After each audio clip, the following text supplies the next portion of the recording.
Protagonistas. Contacto telefónico. Le agradecemos muchísimo al licenciado Ricardo Mejía Verdeja, subsecretario de Seguridad y Protección Ciudadana del Gobierno Federal, su presencia con nosotros la mañana de hoy para conversar sobre una reunión que se sostuvo con el Gobierno de Coahuila en una mesa de trabajo que se tuvo en conjunto para afinar temas que tienen que ver con la seguridad.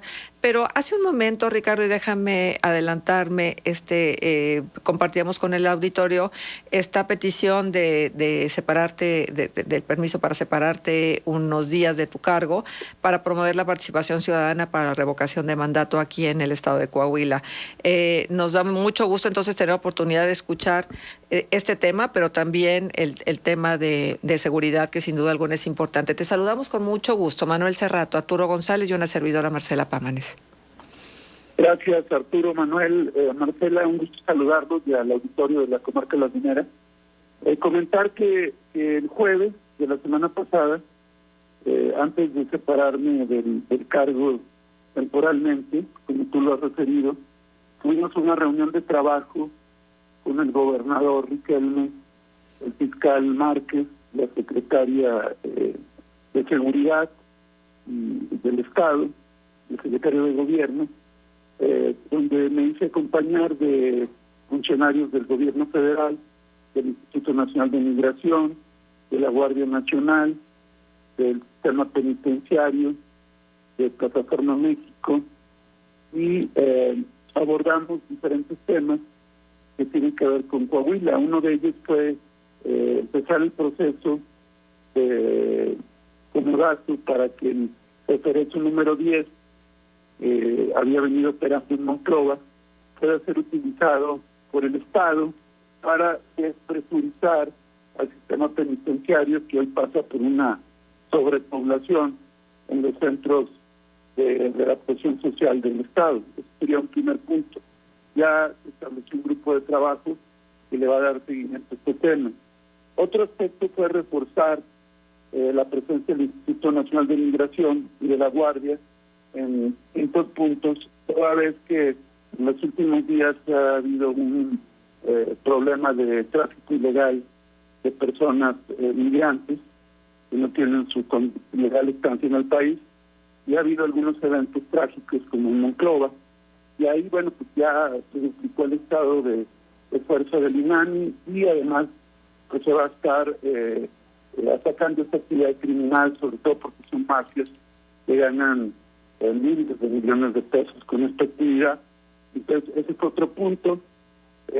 Otro aspecto tiene que ver también con haber revisado algunas estadísticas con el afán de que sigan ciertos indicadores a la baja y tratar de blindar también el tema de las fronteras del Estado.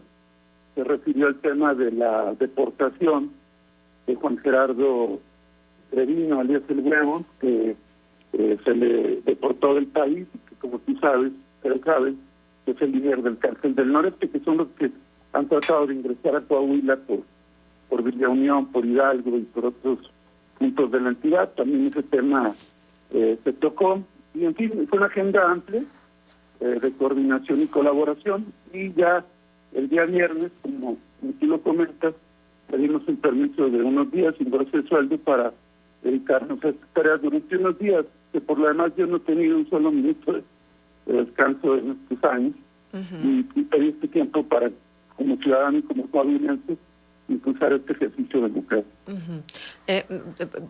Vamos a ir a esto otro de lo que significa la promoción del ejercicio de revocación de mandato, pero déjame preguntarte en materia de seguridad. ¿Los recursos que se envían a Coahuila desde las participaciones federales son suficientes, Ricardo? ¿O qué tipo de estrategia habrá que hacer para poder solventar lo que antes se costeaba con partidas especiales? Bueno, está el Fondo de Aportaciones a la Seguridad Pública, que no ha tenido ninguna baja, Marcela, y está también la posibilidad de que los municipios utilicen los recursos del Fondo de Fortalecimiento Municipal a temas de seguridad. Anteriormente no se podía, y hoy ya hay una disposición que permite que hasta el 50% de estos recursos se utilicen. Pero además, qué bueno que tocas el punto, porque luego no se dice. pareciera que la Federación no tiene que ver en todo este trabajo de seguridad en el Estado. Y comentar al auditorio que hay un despliegue de 5.400 elementos de la Federación en Coahuila. Estamos hablando de elementos de las Fuerzas Armadas y de la Guardia Nacional, que hacen un trabajo cotidiano, callados, sin protagonismos, muy patriota, muy comprometido. Y ese es el estado de fuerza que mantiene la Federación. El propio Mando Especial Laguna, pues, es una decisión también que es avalada por el presidente López Obrador. Esto es importante porque a veces no se comenta, y incluso se regatean méritos al trabajo del gobierno federal, pero sí hay este despliegue, este esfuerzo, y nosotros pues también reconocemos la parte que hace el Estado. Es decir, nosotros somos equilibrados, institucionales, y no regateamos méritos a nadie. Pero tampoco nos gusta que no lo regateen. Esto quiere decir que el costeo, por ejemplo, de todo lo que significa la presencia del mando medio, de la Guardia Nacional, etcétera, de las fuerzas del Ejército trabajando para la seguridad de los coahuilenses, ¿es costeado a plenitud por el gobierno federal? Totalmente, además de todos estos temas de inteligencia, todas estas acciones que se han fortalecido. Por ejemplo, ahora a raíz de la detención de Juan Gerardo Treviño, pues hubo un reforzamiento en todo el eje de Tamaulipas, y bueno, pues eso ayuda también al Estado, lo propio que se desarrolla en Zacatecas. Finalmente somos un país, es decir, los fenómenos delictivos no cuidan fronteras, es decir, bueno, hasta aquí, no. Claro, ayuda cuando hay una estrategia y un reforzamiento, pero al final del día es una estrategia integral. Sí. Ricardo, ¿cómo entender qué sucede ahora sí que con esta traslado de indocumentados en los trailers que no llegan precisamente después de recorrer 20 kilómetros, sino cientos de kilómetros, ¿no? Porque generalmente vienen de la frontera con Chiapas. ¿Qué sucede? ¿Quién no está haciendo su trabajo? Porque, bueno, llegan a Coahuila y llegan y se producen tragedias como las que se mencionó, porque una sola muerte es una tragedia, sobre todo por las circunstancias en las que vienen viajando. Sí, bueno, mira, es un fenómeno delictivo transnacional, multimillonario, Marcela. Evidentemente hay puntos de revisión, hay sistemas de monitoreo no intrusivos, pero estos grupos delictivos tienen miles de argucias para simular operaciones, y te quiero decir que diario se detienen camiones, se rescatan humanitariamente gente, y se procede penalmente. Hay cientos de carpetas de investigación, cientos de detenidos, pero es un poco como el narcomenudeo. Mientras haya quien compra, siempre va a haber alguien que la quiera vender. Y aquí también, digo, nosotros, por ejemplo, te recordarás tú el tren de la bestia ahí en el sureste, pues logramos que prácticamente nadie se suba allá a los trenes. Hemos logrado retenciones muy importantes, pero esta gente es capaz de clonar empresas, de simular operaciones, y hay algunas que, bueno, pues no, evidentemente no se logran ubicar al momento, pero bueno, por eso están también 2 puntos que a propósito se van a reforzar en todo el estado de Coahuila. Déjame extenderme un poquito más en el renglón de seguridad y abrir el abanico hacia otras entidades de la República. Pues conmueve esta tragedia que hubo en Michoacán de 19 muertos en un ataque a un palenque clandestino. Y desgraciadamente no es ocasional, no es una eventualidad, no es que sea un evento cada determinada cantidad de tiempo. La frecuencia con la que ocurren estos asesinatos masivos, estas matanzas colectivas, está ahí. Estamos muy cerquita de Zacatecas y sabemos lo que se vive en Zacatecas, etcétera. ¿Qué nos está haciendo, Ricardo? Pues mira, la verdad es que estos eventos, bueno, yo ahorita pues este evento de Michoacán seguramente mis compañeros del gabinete lo van a informar, pero yo te hablaré de otros eventos. Zacatecas, por ejemplo, tú recordarás el evento de la Plaza de Armas. Claro.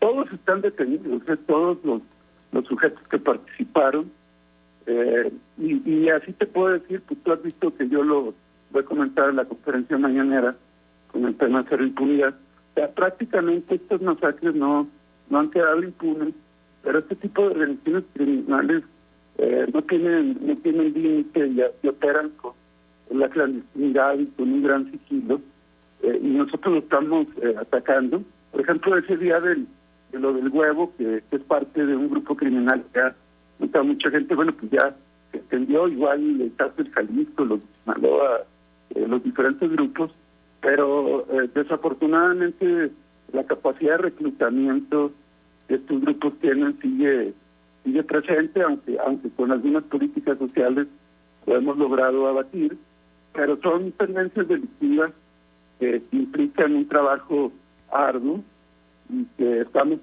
desmontando, aunque luego ellos aprovechan ciertas coyunturas, como este palenque que tú señalas, que efectivamente es un palenque clandestino, que para cometer este tipo de atrocidades, donde los que van por algún objetivo pues son precisamente criminales. Pero como lo reportó la secretaria Rosicela, ya en la tendencia general, que eso luego no se dice, no se ve, porque no tiene el eco que tienen otro tipo de eventos, pero en lo que es evitar así homicidios en diferentes puntos se ha venido bajando, aunque este tipo de eventos por el impacto que tienen pues generan otra percepción, y nosotros estamos trabajando en todos los frentes.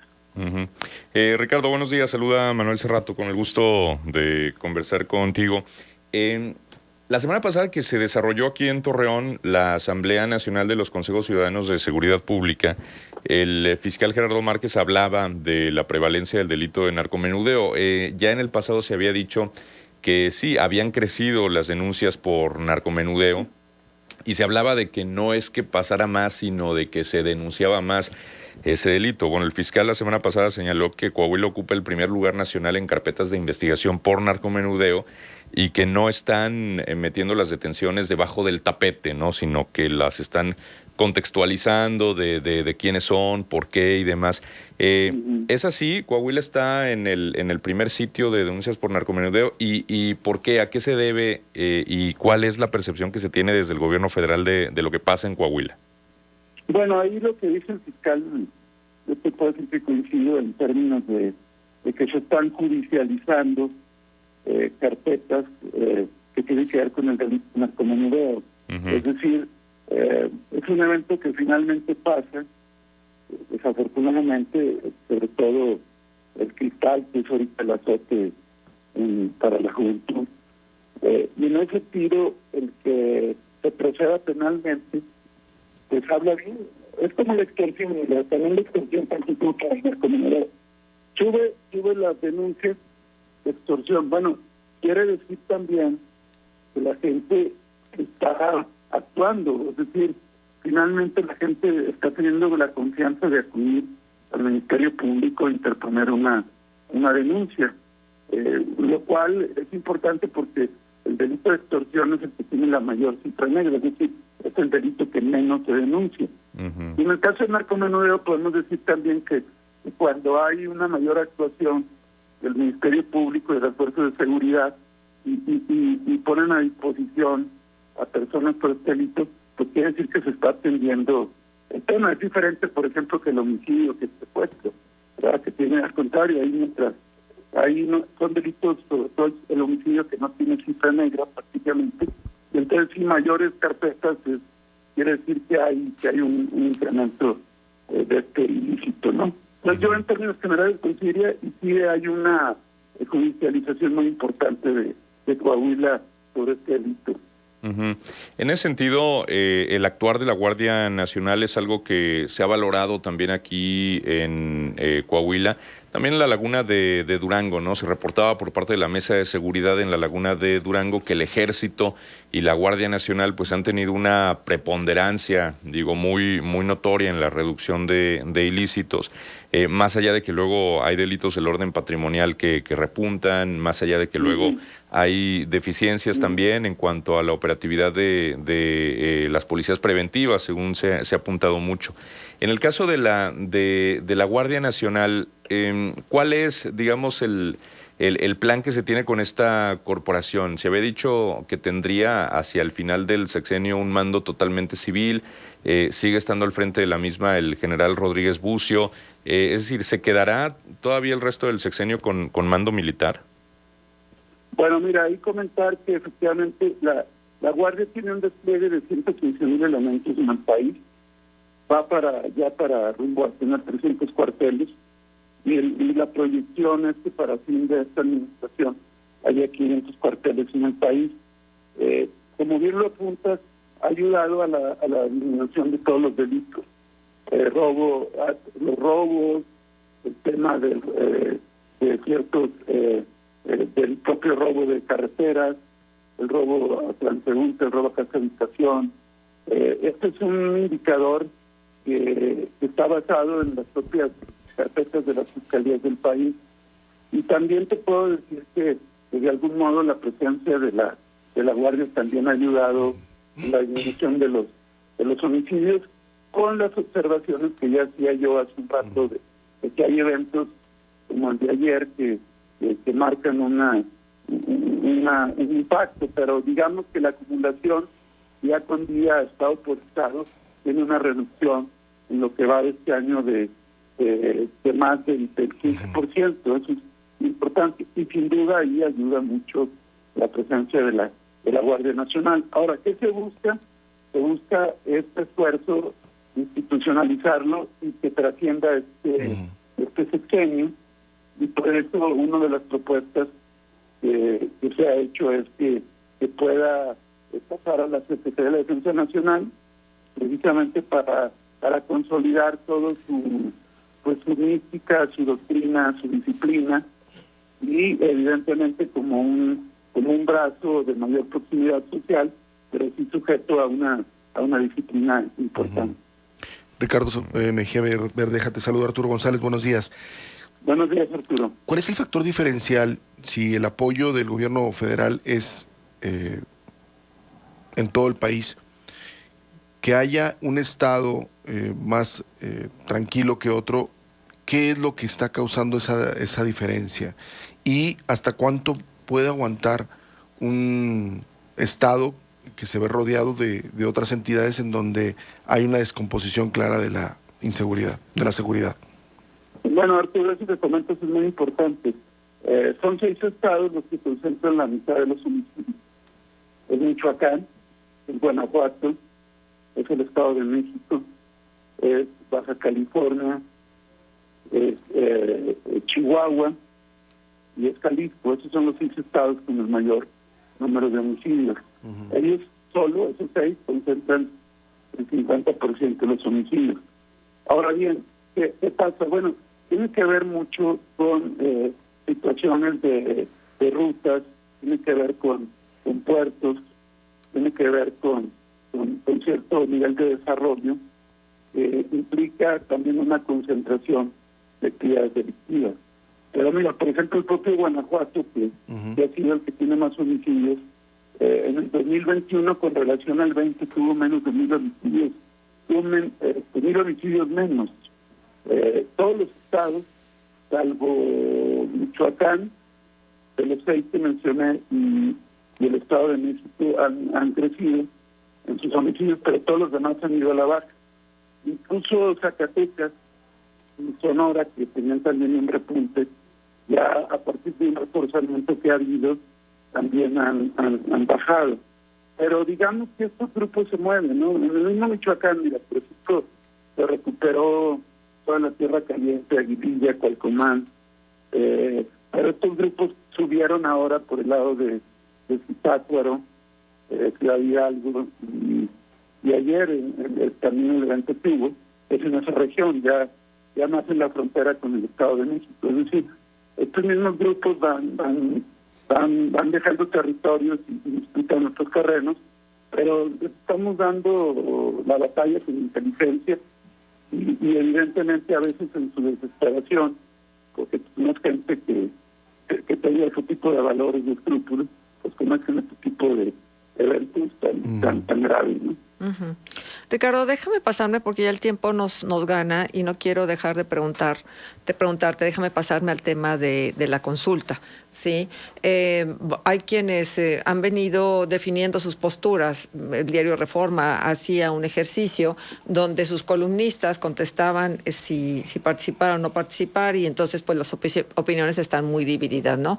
Pero en general lo que se habla de la consulta es que es un ejercicio a modo que le beneficia al presidente, que porque el presidente, independientemente de los resultados, pues nunca pierde, que si no le dio al INE el recurso necesario y suficiente para que realmente se hicieran las cosas como tenían que hacerse, que si la consulta ya de por sí mismo es innecesaria, que porque finalmente nosotros escogimos presidente para 6 años y no tiene por qué irse, y una serie de argumentos más que están en el ambiente. Lo platicábamos al empezar esta emisión, hace mucho que no veíamos una polarización tan importante de quienes sí quieren ir y quienes no quieren ir, y además si van a ratificar o no van a ratificar al presidente.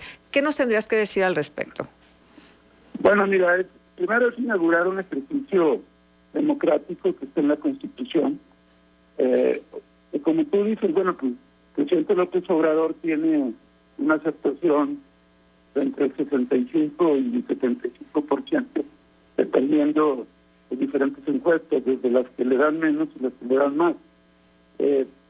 Quizá ahorita para algunos dijera, pues para qué si es muy popular y no hay necesidad, pero aquí se trata de inaugurar una figura democrática y también reforzar un mandato que es muy importante en el último tramo de la administración. Pero yo te diría, imagínate cuando Enrique Peña Nieto llegó a tener solo el 18% de aceptación y tuvimos que estar ahí varios años todavía con un presidente muy debilitado, sin apoyo social, y se tuvo que tuvimos que estar y el país perdió, en nuestra opinión, impulso. Entonces, ahorita no lo vemos tan importante porque, insisto, hay un presidente con un gran respaldo social, pero es finalmente una figura que es importante, democrática, que tenemos que participar. Nosotros estamos haciendo un llamado a la gente que participe, independientemente de siquiera que se ratifique el mandato o se revoque. Ya. Pero me parece que es muy sano para la democracia. Ahora bien, en el tema de la autoridad electoral, pues ellos han generado ahí su propia postura, no que consideramos que sí tiene fondos suficientes y que pudiera haber estado impulsado más este ejercicio, pero bueno, por eso precisamente hay quienes estamos trabajando también para que esto se movilice y para que haya más efervescencia y la gente pueda participar. Ricardo, y tenemos 30 segundos. Hay una portada de una revista en Saltillo donde está tu imagen y la imagen de Manolo Jiménez, y el título de la revista es "Se calienta Coahuila rumbo a la elección". ¿Hay tema ahí? Pues es parte de las lecturas políticas que nosotros respetamos. Por lo pronto nosotros estamos abocados a la consulta. Bien. Y ya en su momento tomaremos decisiones ya de cara al 2023, pero lo que sí es importante es generar este ejercicio democrático y que con libertad se pueda manifestar la gente. Muchísimas gracias. Yo agradezco mucho acá en este espacio. Muchísimas gracias al subsecretario de Seguridad y Protección Ciudadana del Gobierno Federal, Ricardo Mejía Verdeja, por su presencia. Llantas al 4x3 en Autopartes Simaco. Llévatelas a 12 meses.